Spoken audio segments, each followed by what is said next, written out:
نحمده ونصلي على رسوله الكريم اما بعد اعوذ باللہ من الشیطان الرجیم بسم اللہ الرحمن الرحیم۔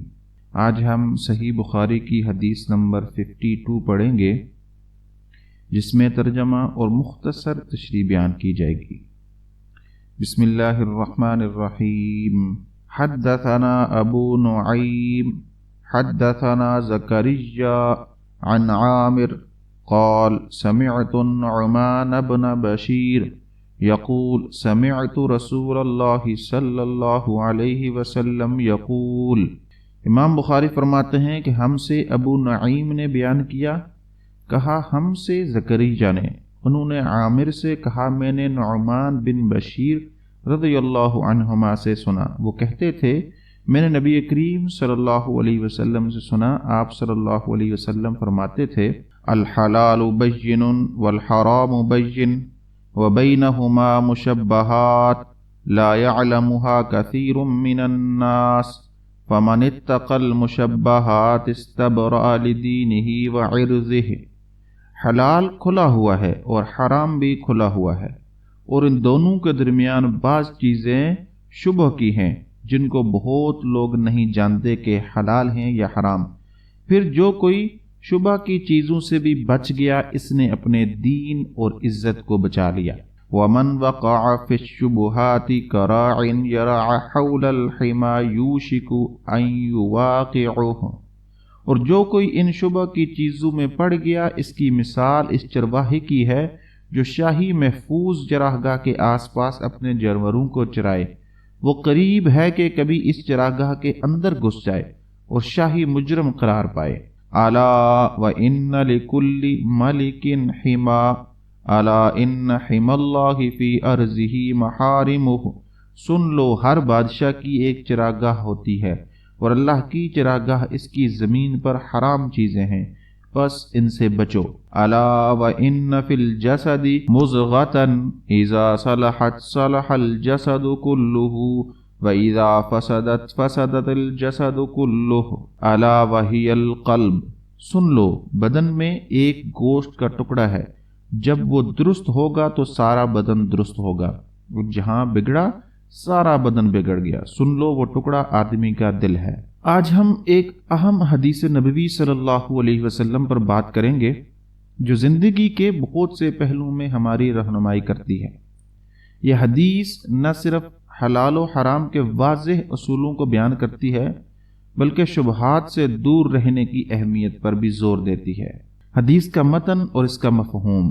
حلال کھلا ہوا ہے اور حرام بھی کھلا ہوا ہے، ان دونوں کے درمیان بعض چیزیں شبہ کی ہیں جن کو بہت لوگ نہیں جانتے۔ پھر جو کوئی شبہ کی چیز سے بھی بچ گیا، اس نے اپنے دین اور عزت کو بچا لیا، اور جو کوئی ان کی چیزوں میں پڑ گیا، اس کی مثال اس چرواہے کی ہے جو شاہی محفوظ چراگاہ کے آس پاس اپنے جانوروں کو چرائے، وہ قریب ہے کہ کبھی اس چراگاہ کے اندر گھس جائے۔ سن لو، ہر بادشاہ کی ایک چراگاہ ہوتی ہے اور اللہ کی چراگاہ اس کی زمین پر حرام چیزیں ہیں۔ سن لو، بدن میں ایک گوشت کا ٹکڑا ہے، جب وہ درست ہوگا تو سارا بدن درست ہوگا، اور جب وہ بگڑ گیا تو سارا بدن بگڑ گیا۔ اور سن لو، وہ ٹکڑا آدمی کا دل ہے۔ حلال اور حرام کے اصول۔ نبی کریم صلی اللہ علیہ وسلم نے ہمیں واضح طور پر بتایا کہ دین اسلام میں حلال اور حرام کے اصول بالکل واضح ہیں۔ حلال وہ چیزیں ہیں جو اللہ نے ہمارے لیے جائز قرار دی ہیں، اور حرام وہ چیزیں ہیں جنہیں اللہ نے ممنوع قرار دیا ہے۔ مثال کے طور پر کھانے پینے کی چیزوں میں حلال و حرام کے حدود، مالی معاملات میں سود، دھوکہ دہی اور حرام طریقوں کی ممانعت، شبہات کی وضاحت۔ حدیث میں ذکر کیا گیا ہے کہ حلال و حرام کے درمیان کچھ شبہات ہیں۔ یہ وہ چیزیں ہیں جن کے بارے میں اکثر لوگوں کو واضح علم نہیں ہوتا کہ وہ جائز ہیں یا ناجائز۔ ایسی صورت میں کیا کرنا چاہیے؟ نمبر 1، شبہات سے بچنے کا اصول۔ شبہات سے بچنا نہ صرف دین کی حفاظت ہے بلکہ عزت کو بھی محفوظ رکھتا ہے۔ اس کی مثال ایسے چرواہے کی ہے جو شاہی چراگاہ کے قریب جانور چرائے، اگر وہ محتاط نہ رہے تو کبھی نہ کبھی چراگاہ میں داخل ہو سکتا ہے۔ نمبر 2، علم حاصل کرنا۔ شبہات سے بچنے کے لیے ضروری ہے کہ ہم علم حاصل کریں اور علماء سے رہنمائی لیں۔ دل کی اصلاح کی اہمیت۔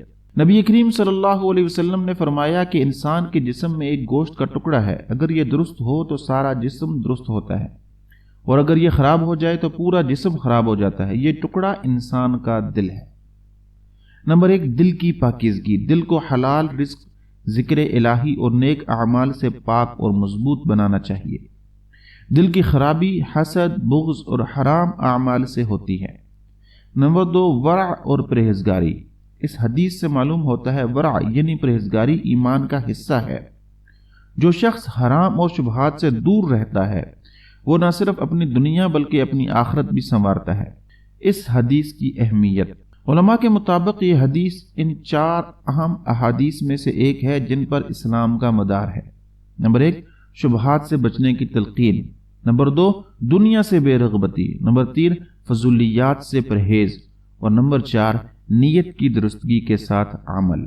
یہ حدیث مبارکہ ہمیں نہایت اہم درس دیتی ہے کہ ہم اپنی زندگی میں حلال و حرام کے اصولوں کو اپنائیں، شبہات سے بچیں اور اپنے دل کو پاک رکھیں۔ یاد رکھیں، دین اسلام نہ صرف ایک عقیدہ ہے بلکہ مکمل ضابطۂ حیات ہے۔